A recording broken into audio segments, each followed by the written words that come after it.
Good afternoon, everybody. Actually, it's still the morning, isn't it? That's right. It is Friday morning. It's Freelance Friday. And I have a very, very amazing person with me today. It is Tracy Judge from Soundings Connect. Hi, Tracy. How are you? Hi, Ethan. Thanks for having me today. I'm so glad you made the time to connect because you are going hammer and tong, as they say. I don't know if that's a phrase over here or not, but basically, it indicates that you are working super duper hard during this time. You've started your own agency, your own brand agency and communications agency in the event space, Soundings Connect. So, can you just give us a little background about this organization and why you formed it and what it's all about? So, Ethan, Soundings Connect matches organizations with freelance talent, and our goal is to drive innovation, diversity of thought, and specialization in the meetings and events industry. We Yeah, go ahead. Sorry. So I started Soundings Connect over 2 years ago, and what I realized was that there was a gap in our industry, and freelancers have been a huge part of our industry forever.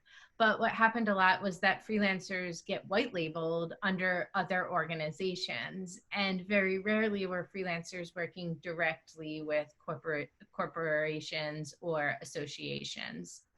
And I saw an opportunity to do this.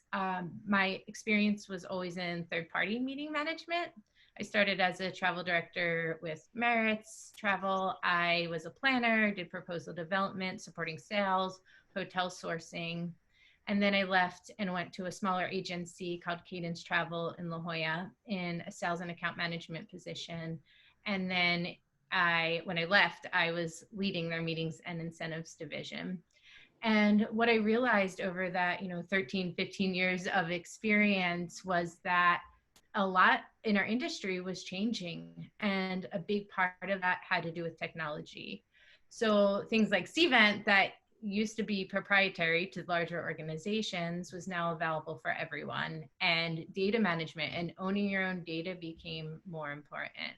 Right. And we were in a good economy, and things were moving really fast, and business was moving fast.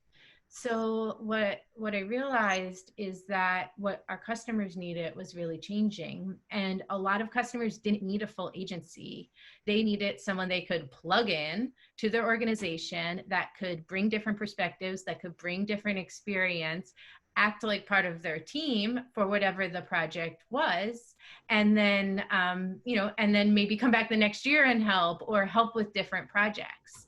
But the layers of an agency sometimes would slow things down for the clients. Right. Yeah, and I've seen your website.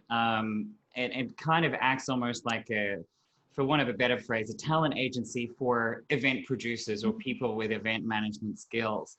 And if I'm a client, I can go in and look for somebody with specific expertise or talent or background and say, this is what I need. I need a digital designer, or I need an on-site producer, or I need somebody with food and beverage catering experience. So they can pick based on the pool of talent that you have working under the Soundings Connect umbrella, which I think is really cool.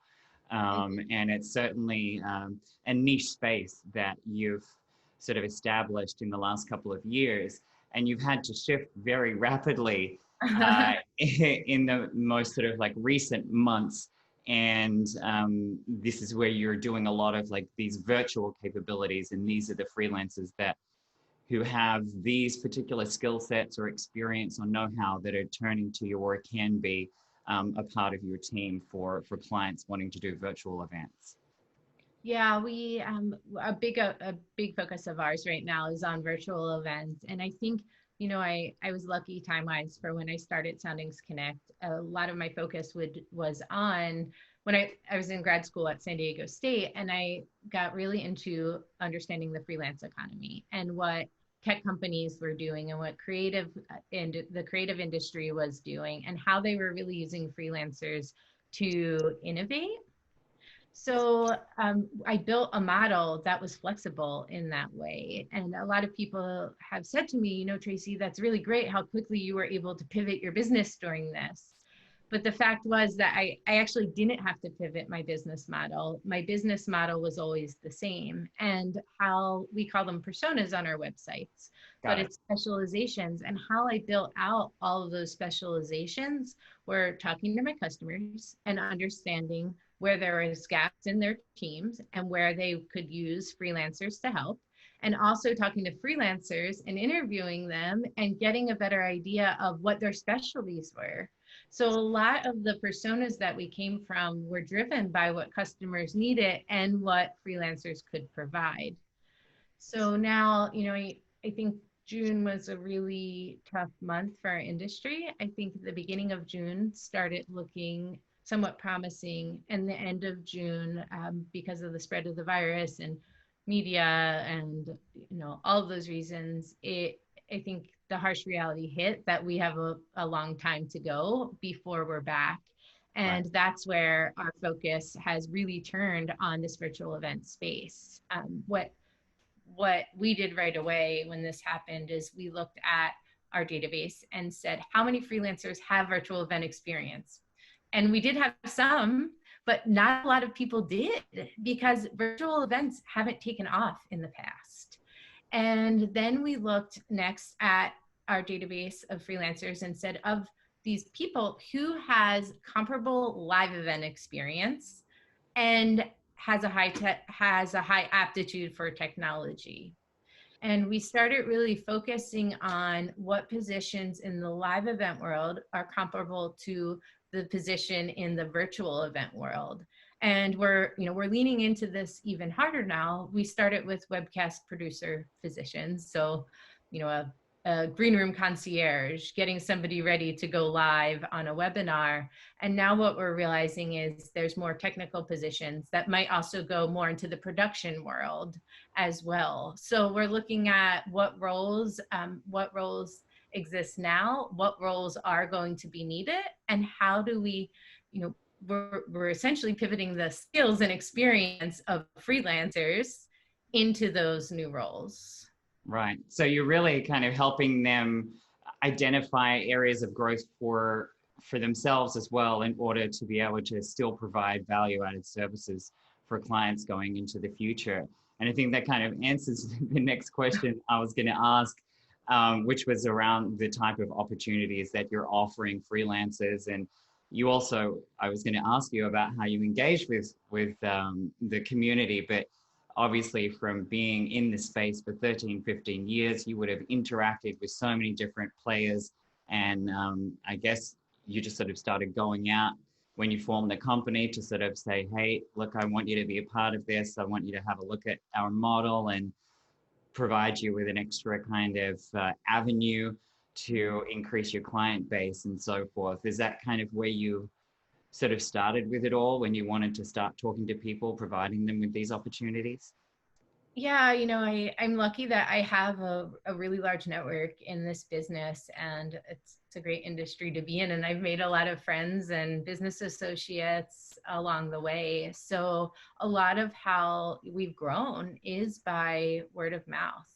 And also, I left my job and quit my job without another job to start my own business. So I went through this entrepreneurial journey myself. I know what it's like.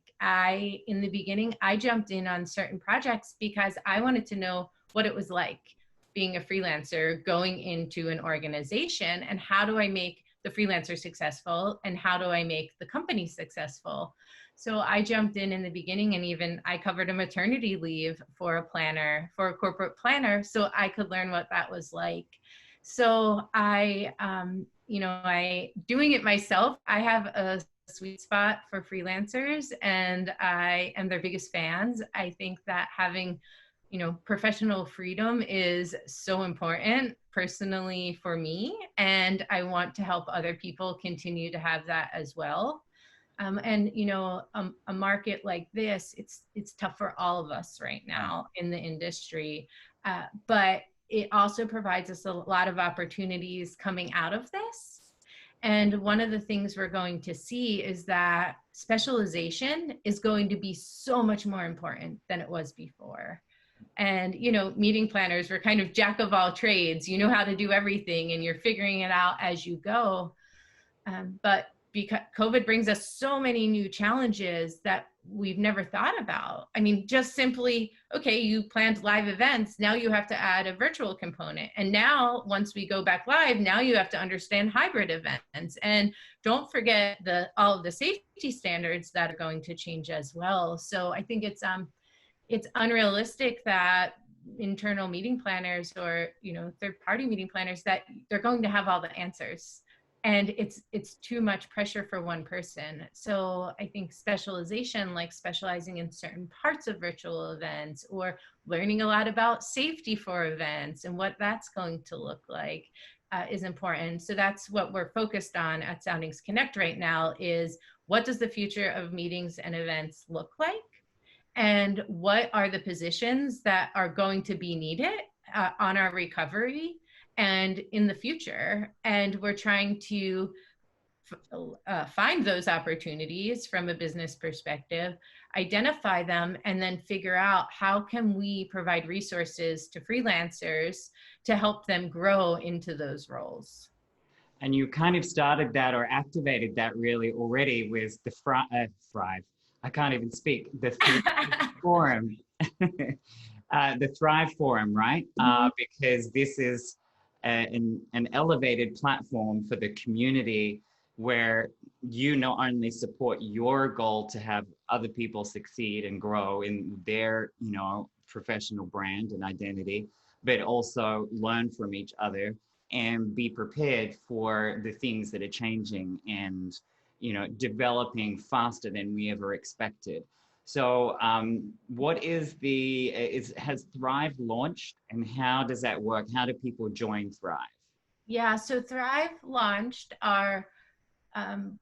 the free platform of Thrive has launched.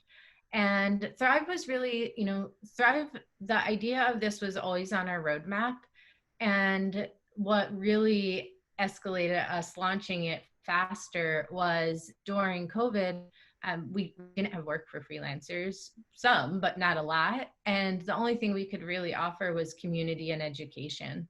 So during that time, we just started doing it and started building a network and offering education opportunities and these webinars people could join. And it really took off, and we saw a need for it. And, you know, Ethan, if you work for a company and things are slow, you still have your coworkers. But when you're a freelancer, your coworkers are the company you're working for. Yeah. And if you don't have that business, you're floating out there by yourself. So Thrive was, we created Thrive as a way for freelancers to have something to connect into. And that was the initial idea of it. So to join the free version of Thrive, you can go to our website at soundingsconnect.com and apply to our freelance network. And basically what we're doing on the initial screening is making sure that you are a freelancer and you have the experience and you're right for the network. And once you are approved, you get free access to the Thrive platform. And that complimentary access will give you access to different webinars that we've recorded. It'll have some new webinar opportunities where you're able to join us on. We keep a library of information of just what we think is important for freelancers to know about the industry and about growing your business. So that is what is available to everyone now. And then the next version will be a paid membership, and that will be more of an advanced version of Thrive. Mm-hmm. And there'll be different components to that one. There'll be different types of webinars and networking opportunities that we're offering there. You'll have the full access to our whole library of webinars and education. It'll be more focused on business tools for helping freelancers grow their business. We have services that we can provide at a low cost. For instance, you can book a one-on-one consultation with a copywriter to help your profile, and then to help build out your profile. And if you want and need help with actual copywriting, you can purchase copywriting hours.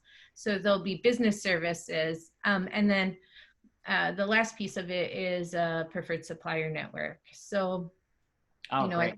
yeah, and that with being a freelancer, you don't have time to build out a huge network of suppliers to recommend to your clients. So we're going through and we vet all of our suppliers. So we go through that part of it, and then we're working on ways to be able to compensate for referrals so freelancers can make additional money as well, and from our preferred supplier network. Nice. So a referral program built into it as well. It's really fantastic. I think you're an innovator yourself in business ideas and bringing communities together and getting people connected in the freelancer community to better service the event needs for corporations and clients. So for all of you out there, check out signingsconnect.com, look up Tracy Judge on LinkedIn and get involved with the community. It's a fantastic organization and idea. And yeah, we look forward to working with you. That's for sure. Thank you. It was so nice being able to speak to everybody and join us. I mean, it's free to join, be part of it. We love to help you and help you grow your freelance business. And, I think just having community during this time is super important for all of us. Absolutely. Thanks so much, Tracy.